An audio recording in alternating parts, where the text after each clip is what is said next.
Adieu cette équipe. Du coup, aujourd'hui, on va commencer à remonter le Arma Mojave 4S. Alors, hop. D'abord, les O-rings, un peu de graisse bleue, ça fait que le O-ring il sèche pas et ça ajoute un petit peu d'étanchéité. Donc un petit O-ring au fond, une petite entretoise, un autre O-ring, tac, voilà. Ensuite la petite coupelle qui vient par dessus, clic. Ensuite cette petite pièce là va venir se visser dans le corps d'amortisseur. On n'a pas oublié de remettre le petit O-ring juste ici. Et on vient serrer avec la clé Arma. Voilà. Donc là on est sur l'arrière. Donc c'est les longues. Hop. Donc les pistons je les avais déjà remontés. Ensuite on va revenir visser la petite chape.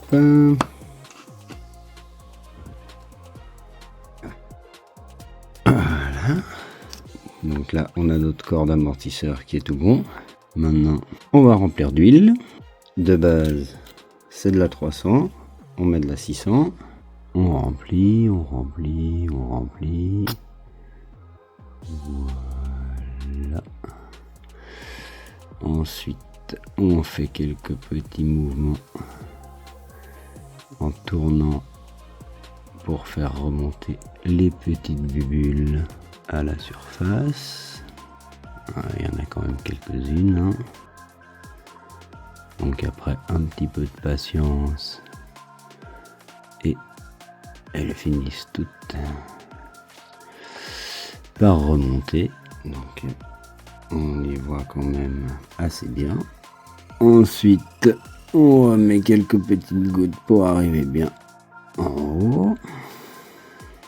Et on va le laisser comme ça en attendant de faire les autres et que toutes les petites bulles soient parties. Hop.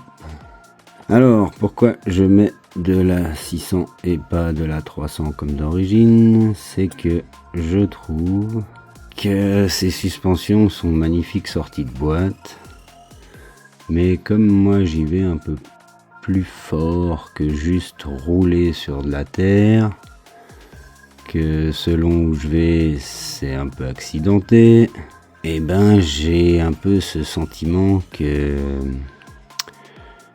c'est vraiment pas assez ferme et que du coup je tape et j'aime pas ça. Alors j'avais déjà mis les ressorts du Kagama qui sont beaucoup plus durs que ceux d'origine, mais bah je trouve que ça suffit pas. Voilà, on va voir la première où elle est. Et ben ça m'a l'air pas mal. On va prendre un papier au cas où ça dégueule. Et on va remonter ça. Oh. Voilà. Et en fait je suis en train de me dire que ce serait pas mal d'avoir les capuchons avec la petite vis. Ah ouais, ouf là là. Oh là c'est smooth. Du coup, arrière, ce ferreur, c'était un gros. Hop. Hop. Et du coup, la coupelle. Hop. Donc ouais, effectivement, il manque un peu là. Donc une épaisse. Et bah ça m'a l'air pas mal. Ah ouais. Rien à voir avec avant. Donc déjà dans tous les cas ça leur aura fait du bien. On va faire la même chose sur les deux de l'avant. Et puis on se retrouve pour la suite. Alors, j'avoue que je sais pas trop par où commencer, c'est pas aussi simple qu'un X-Max. Je pense qu'on va se faire la cellule arrière. Et puis après on verra, on fera l'avant. Et puis après on fera l'électronique, moteur et tout ça. Avec des nouvelles pièces en aller. Support moteur et boîte de différentiel arrière. Et aussi une nouvelle direction GPM alu pour remplacer celle que j'avais qui a du jeu de partout, qui était une cheap AliExpress qui branle de partout. Comment ça donne sur la caisse? Quelque chose qui frotte. En fait ça frotte sur le boîtier de diff. Je vais mettre un coup de Dremel.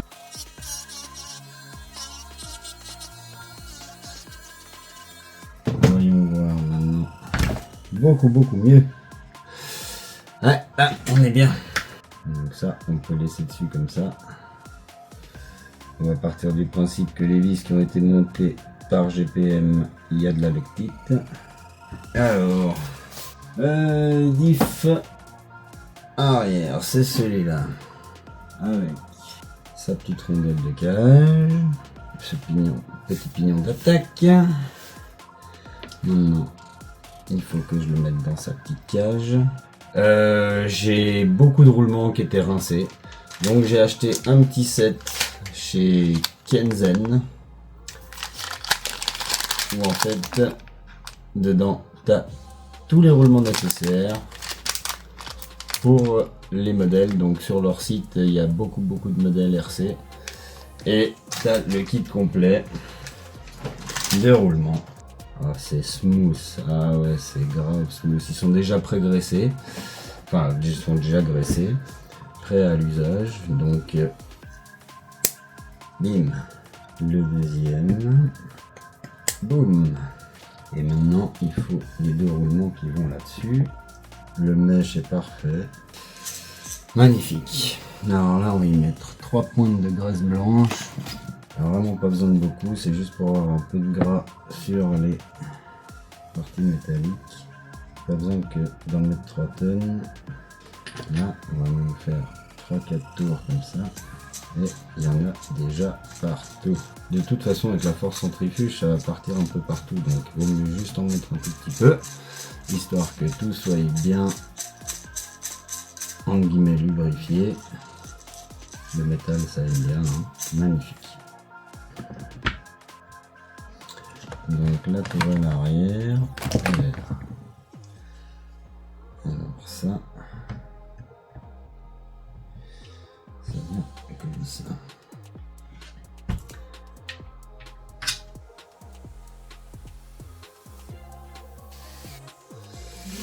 Voilà, et comme je dis dans le plastique, c'est toujours bien de faire un petit tour en arrière, de sentir le cran.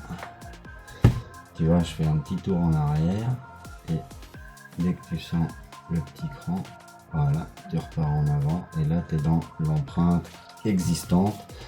Du coup, tu n'abîmes pas ton plastique.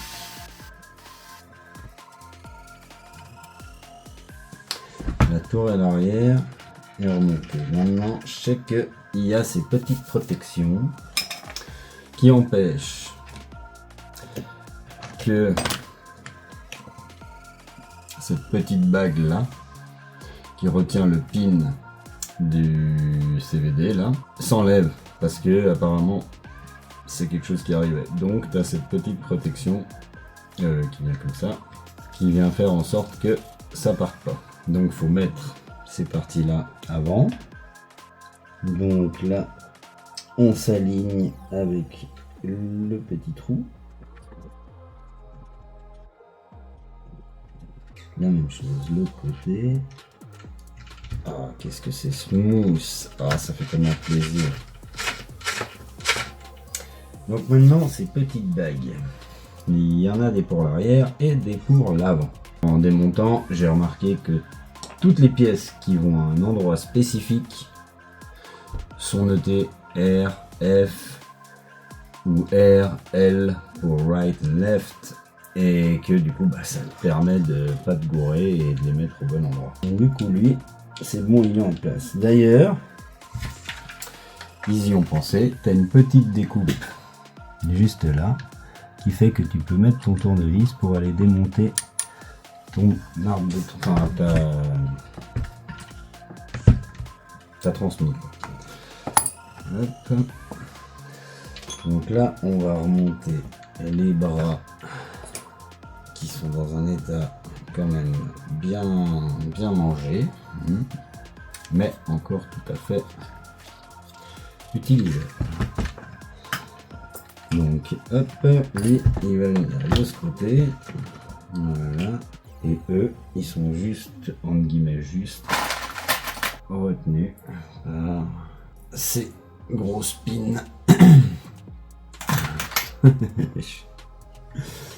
Grosse pin, tout va bien. On va y mettre un petit peu d'huile quand même. Moi ça j'aime bien mettre partout.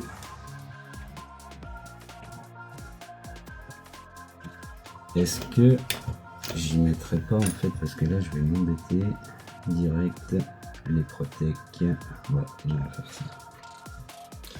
Donc en fait voilà, je pense que vous avez compris quand j'ai démonté, pour pas me faire un paquet de vis que je me fais chmire, comme dirait l'autre, à trier quand tu veux remonter, j'ai revissé toutes les vis là où elles allaient. Et franchement, si tu appliques cette méthode, c'est super simple à remonter. Les vis sont déjà là, tu te prends pas la tête à savoir où elles vont. Et on va mettre les petites pièces pour les sway bars. Alors, on va sortir les 4. Cette petite pièce là qui tient la barre anti-roulis. Voilà. Et ça, c'est assez facile à l'atteindre après pour venir la visser dedans.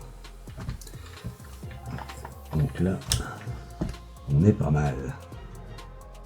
Notre petit axe. Et voilà. Pif paf pouf. On va faire la même chose de l'autre côté. Donc ouais, celui-là il est rongé avec le bras là, tu vois, tout mangé ici, mais il tient toujours bien. Donc aucun problème. On va visser la petite cale de train. Elle est rongée. Donc hop.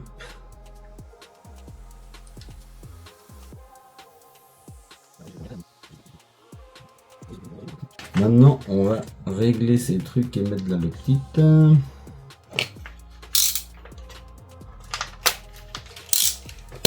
Alors il y a aussi des petites vis avec des petits écrous. Ouais, c'est pas de la super précision. Rentrer ça et serrer le tout. Et là il y a 0 jeu, mais ça risque de se bloquer. On va y mettre une goutte d'huile. Je vous dis, ça aime le gras. On va faire l'autre et on va mettre ça dans le même sens que l'autre, comme ça. Pour régler, tu tourneras ton tournevis dans le même sens ici que ici. Ça, c'est un bon tip que j'ai vu sur le net. Pour te repérer, tu as cette petite fente qui te met le pas à gauche. Alors forcément, ça va ajouter du poids à la machine, hein, cette histoire. Je disais, tu as toujours un petit détrompeur et là, il est ici. R, L. Donc, on va vous faire le right before. Donc, roulement. Hop, hop. Et ça ira tout de suite mieux. Ah bah oui. Voilà. Tu sais quoi, il est plus difficile à rentrer sur le plastique. Bon, on va continuer d'essayer comme ça. Bah, j'y arriverai pas. Donc, on va essayer avec un petit maillet. Voilà. Et maintenant, pile poil. Magnifique. En fait, on va déjà les mettre. On va dégraisser la vis et mettre de la lactite. Ah, c'est du taf, hein. Une petite goutte de lactite. Et on revient serrer cette histoire. Et pour bien serrer, on prend la clé de roue qui a un trou. On peut tenir et serrer entre guillemets comme un sourd. Entre guillemets. Hein. Bon les gars, c'est dans smooth. Les nouveaux roulements, c'est toujours un kiff quand tu changes tes roulements. Ouh, c'est trop plaisant. On va mettre même un petit coup de toile d'émail. Est-ce que j'en ai là? Ouais. Hop.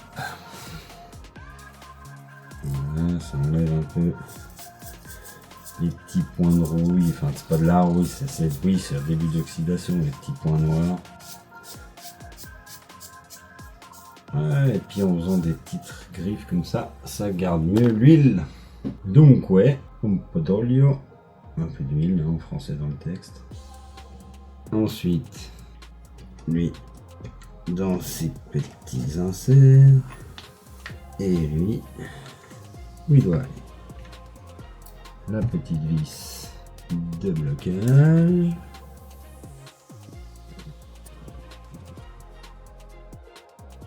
En tout cas, ça fait un petit style, hein. Même si c'est pas efficace comme je veux, ça fait un petit style. C'est libre et il n'y a pas un pet de jeu. Magnifique. On passe à l'autre côté. Ok, donc maintenant, on va se faire le skid plate arrière. Neuf, parce que du coup mes skids, ils vont encore, mais ils sont bouffés, poncés et pas loin de la rupture. Du coup, je vais plutôt les garder en spare. Vu que là, je suis en train de lui faire le service complet. On va plutôt mettre des pièces neuves.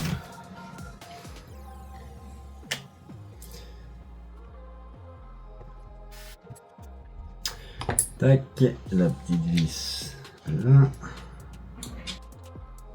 Maintenant, tout le système du pare-choc arrière. Et lui, il est encore pas mal. Hein. Donc là, on est pas mal. Alors, après avoir monté l'arrière, on va passer à le plus gros upgrade que je vais essayer pour remplacer cet élément d'origine qui en fait fait que casser.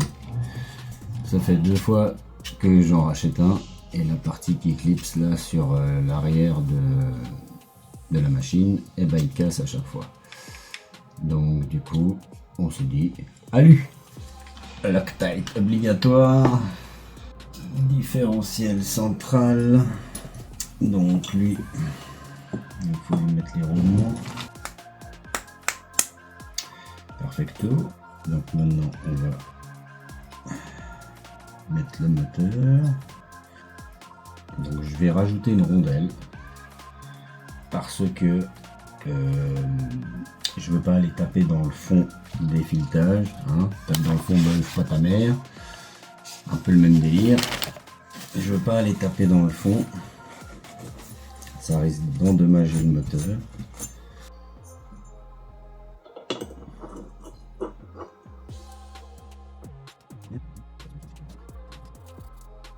La plupart de mes outils, ça vient tout d'AliExpress. Des petits outils pas chers, des petits outils de dentiste. Ça fait bien le taf.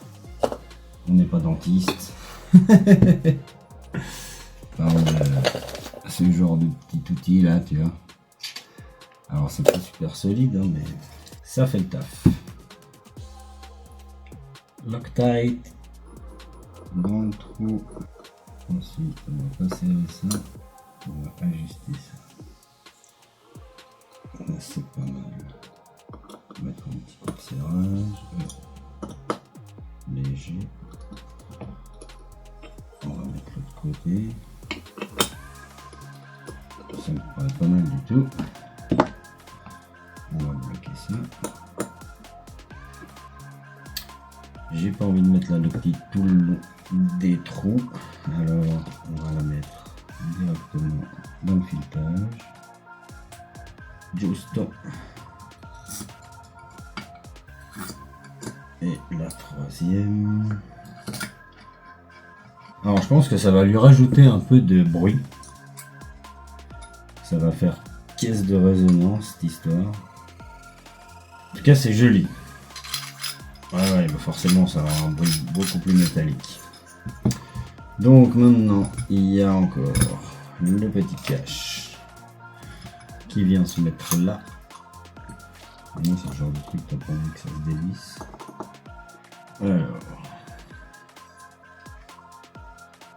franchement, belle pièce hein, pour le prix. Je me rappelle plus combien exactement, mais sur Ali, c'était pas super cher. Donc là, on vient s'emboîter. Voilà. Les deux vis, elles sont là. On va pas les toucher avec les doigts gras.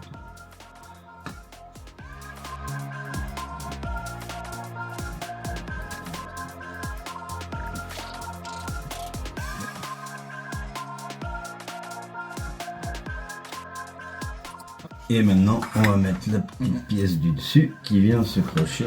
Donc, comme je disais, dans la partie du bulkhead arrière, du bloc arrière, il y a une petite encoche là. Et du coup, cette partie-là, elle vient se griffer dessus pour éviter le flex du moteur. Et c'est cette petite pièce qui n'arrêtait pas de casser. Voilà. Alors, les vis fournies avec ont l'air quand même de bonne qualité. Bon, du chinois. Hein. Donc voilà, la petite pièce maintenant qui vient faire en sorte que le moteur il n'ait pas de flex trop important comme ça. Et dernière petite pièce de ce kit, c'est celui qui fait la liaison entre le, on va dire ça, le bloc de transmission avec le châssis ici qui vient sécuriser le tout. Alors, rentre facile, rentre pas facile. Elle rentre plus ou moins facile, hein. Cool. Donc voilà. Le moteur avec son carter de diff arrière. Et la petite pièce qui vient faire la liaison. Et la petite pièce qui vient faire la liaison sur l'arrière.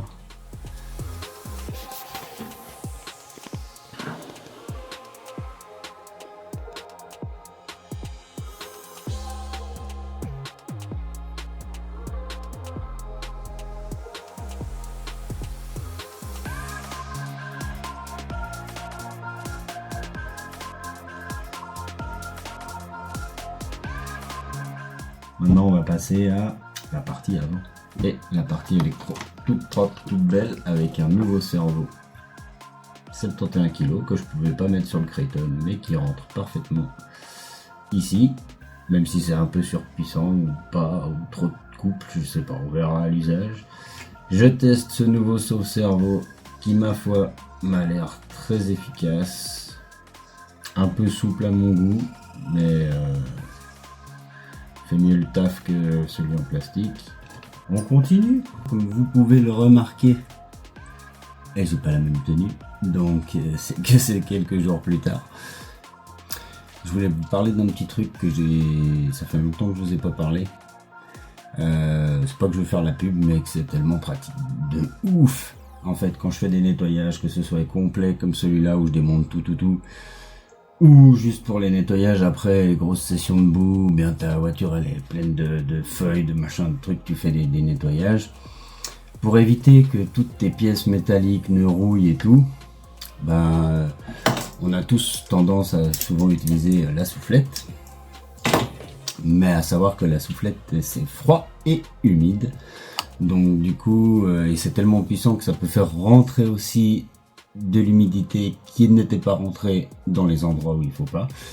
Et pour pallier à ça, j'ai trouvé un truc, il y en a plein qui connaissent, hein, je pense, mais il y en a aussi plein qui connaissent pas. C'est mon copain le Max Shine. En fait, c'est un outil qui est utilisé pour sécher les voitures dans les garages. C'est exceptionnel parce qu'en fait, ça souffle très fort, donc ça fait un peu cet effet soufflette qui va enlever l'eau, le gros de l'eau, et ça chauffe à 25-26 degrés, je crois, un truc comme ça. C'est pas super chaud, donc toi ça te brûle pas les doigts, tu peux tenir tes pièces et tout. Mais par contre, tu vois tout de suite l'humidité qui sèche et qui s'enlève. Quand tu insistes sur les pièces un petit peu justement en métallique où il y a des roulements et tout ça, et en fait tu leur fais du bien. Parce que tu ne fais pas rentrer, c'est pas assez puissant pour faire rentrer l'humidité dedans. Et ça chauffe, donc ça évapore l'humidité. Voilà, c'était juste un petit truc pour vous signaler ça. Si en plus ça coûte pas super cher, ça coûte moins de... Je crois que j'avais acheté ça soixantaine de francs, un truc comme ça. Donc voilà. On va s'attaquer au montage de l'avant. Donc on va changer à l'avant le skid, qui celui-là était d'origine, enfin c'est celui qui était dessus, et il est tellement poncé que tu as les deux côtés là qui rebiquent, qui sont on voit à travers quoi, ça a deux doigts de péter. Donc un petit skid neuf, et aussi un support de pare-choc. Alors ça, voilà les références pour ceux que ça intéresse. Donc c'est parti mon kiki, montage du diff. Donc lui, on l'a mis un poil plus dur que l'arrière. Voilà, sinon hein, on se réjouit de rerouler avec. Parce que alors là, ça fait un petit moment qu'il a pas roulé. Pas de point dur. Tout léger. Mèche. Graisse blanche. Quelques tours histoire qu'on aille bien partout. Donc si ça vient comme ça, lui il ne devrait pas avoir de jet, et il y en a. Donc là on va voir si on n'arrive pas à y mettre une petite rondelle. Diamètre 5. Ouais. Alors j'ai ça. Elle est les petites. De là et de là.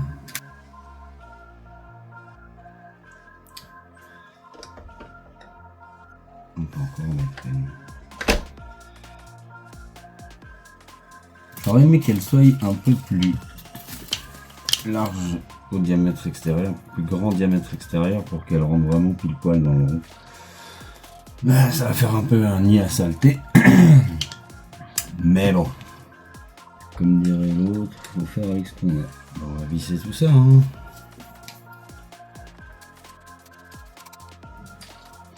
Bah ça a l'air d'être bon.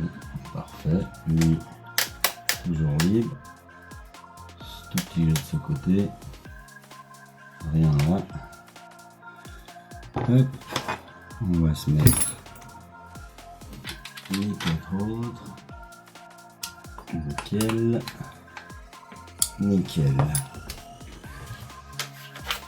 Alors, ça fonctionne toujours magnifiquement bien. Ça tourne toujours librement. Donc, on est bien. Alors, il y a un truc que j'aime bien chez Mokoff, c'est que tous leurs produits sentent bon. L'huile, le spray pour le silicone, le Mono 94, le nettoyant de frein, et tout qui sent bon chez eux. Alors, hop.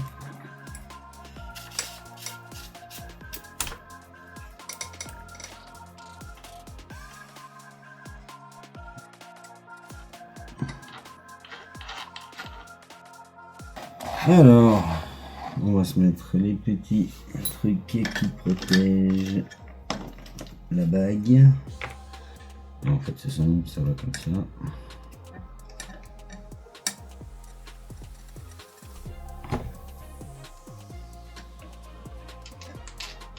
Hop.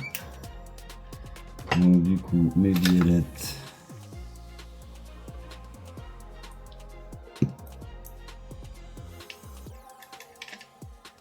Ah punaise, c'est hyper ajusté, donc tant mieux. C'est une bonne nouvelle. Voilà.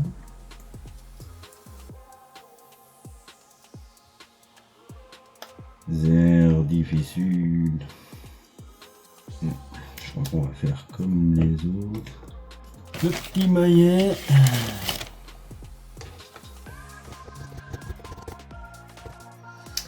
Magnifique.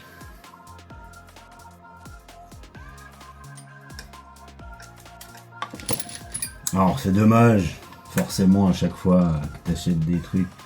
Ça c'est pas mal la même couleur que ça. Ça c'est pas mal la même couleur que ça. Mais alors le GPM, sans vouloir abuser, quand t'as le rouge à côté c'est presque rose ton truc. Hein. Et bon. On va pas se plaindre. Ça a l'air vraiment de bonne qualité. Déjà comme ça, le seul jeu qu'on a, c'est dans les axes ici. Mais alors la direction là, il n'y a plus un peu de jeu. C'est magnifique. Et ben, on va faire l'autre côté.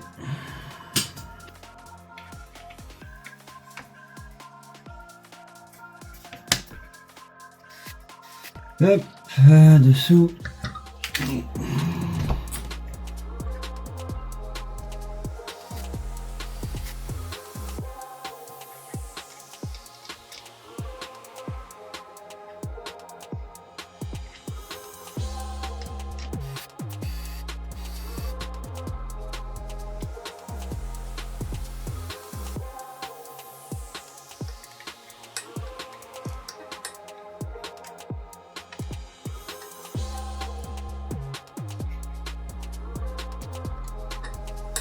Et normalement, la semaine prochaine, on reçoit la lèvre qu'on va direct un peu tailler sur les côtés, éviter que les roues se prennent dedans.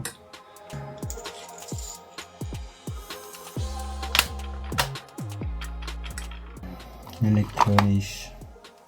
C'est quand même cool quand tout ton boîtier, t'as 4 vis à enlever, débrancher le moteur et t'enlèves l'électronique. C'est quand même, moi, je trouve, un gros kiff.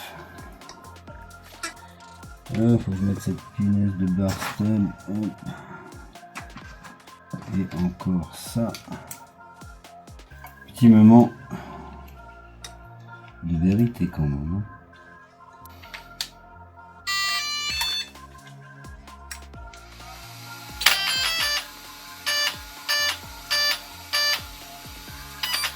On va refaire un autre. Ça a l'air pas mal. Donc c'est des nouvelles roues que je veux tester. Les miennes sont pas encore mortes, mais je vais essayer celle-là. C'est des RC AWD All Wheel Drive. Très rigides en comparaison. Celles-là sont beaucoup plus souples. Et c'est un petit peu plus dur. La gomme ici est un peu grippy. Là c'est... Ouais, tu sens que... Je sais pas comment ça va réagir. Je me réjouis de voir. En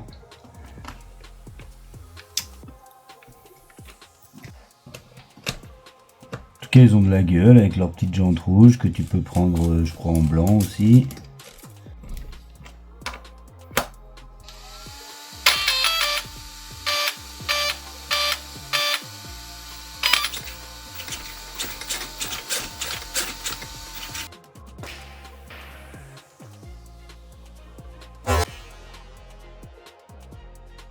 Alors, l'arrière. Paf, paf. Ce que ça peut donner avec les petites biellettes, la direction GPM. Ça donne un peu plus de rouge. Le boîtier à lui arrière, les biellettes. Et ça rajoute tout du poids. Là, je le sens quand je l'ai porté.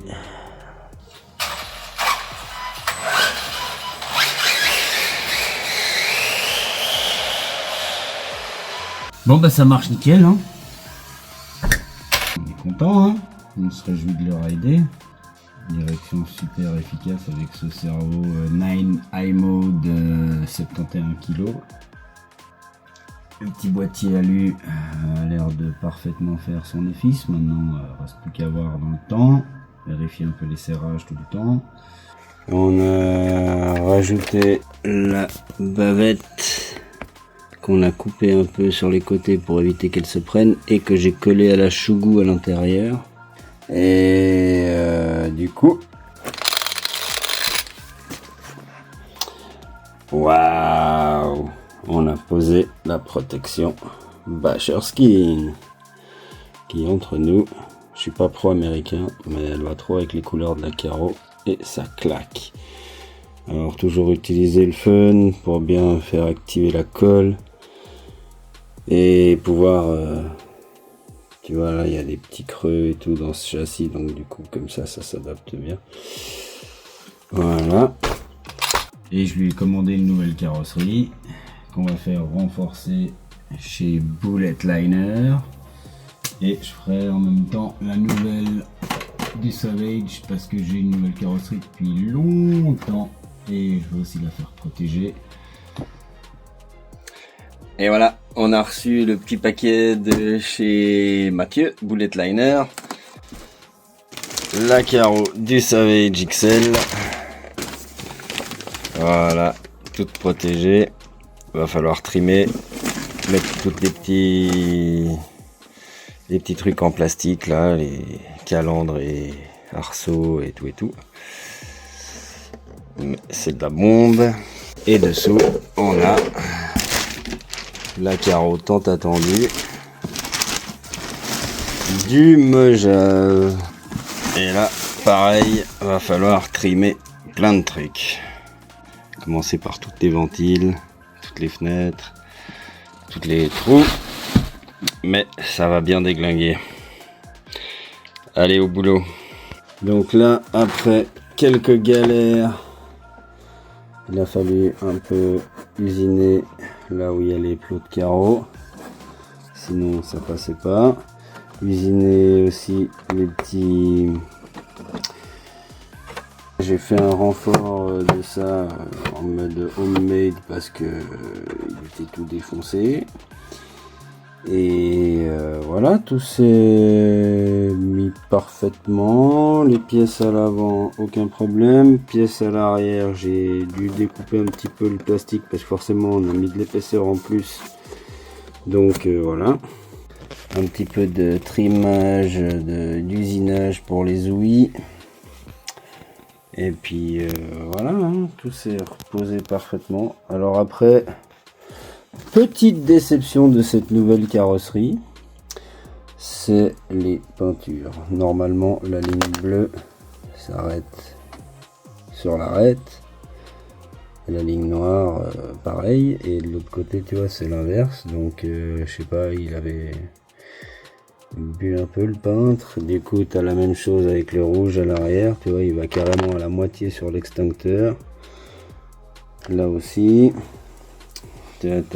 L'arête, normalement c'est noir. Au final, quand elle roule, tu t'en fous, quoi. Mais un petit peu dommage par rapport au prix. Et... ouais. Et donc, du coup, là, avec cette protection, on a pris quelques grammes. Mais on est reparti avec le Momo. Bon. On a mis la batterie, on va prendre la Telec, hop. On va allumer la bébête.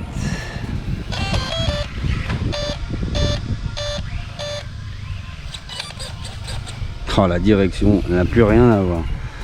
Hop, on va mettre la petite carreau toute renforcée. Hop, alors... là, ça rentre comme papa dans maman. Hop, hop.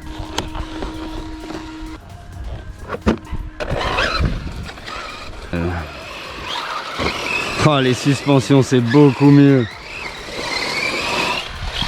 Oh, oh, oh, oh, le jour et la nuit.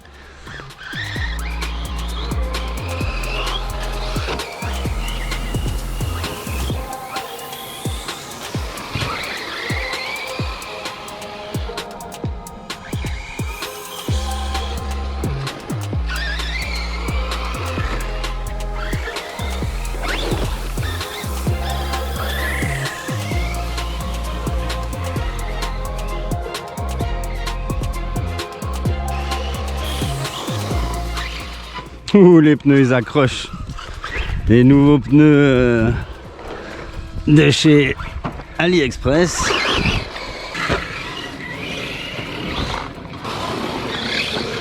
Ah, ouais. Non!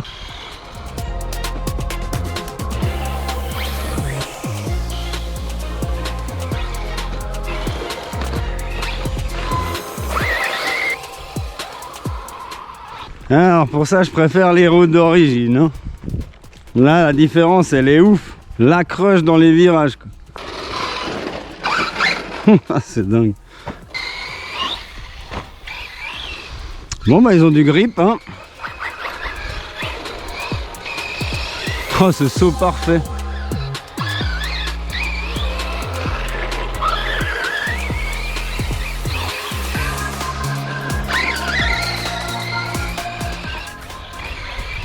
Niveau direction, il n'y a rien à dire.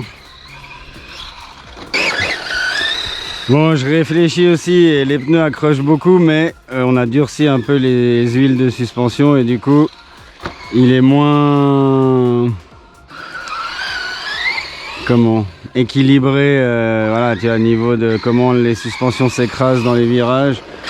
On a plus fait ça pour pouvoir encaisser des petits jumps sans que ça tape tout le temps le châssis.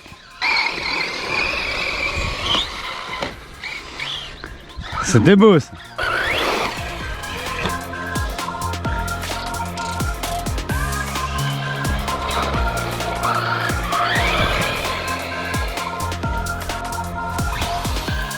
Mais non. Bichette.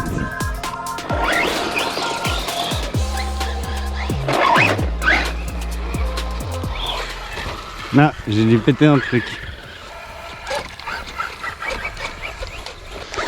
Voilà, fin de la partie. Donc voilà, merci d'avoir suivi cette petite vidéo du remontage du Mojave 4S. Abonnez-vous, likez, partagez, mais surtout, kiffez. Hein les gars, kiffez la vie, kiffez la RC.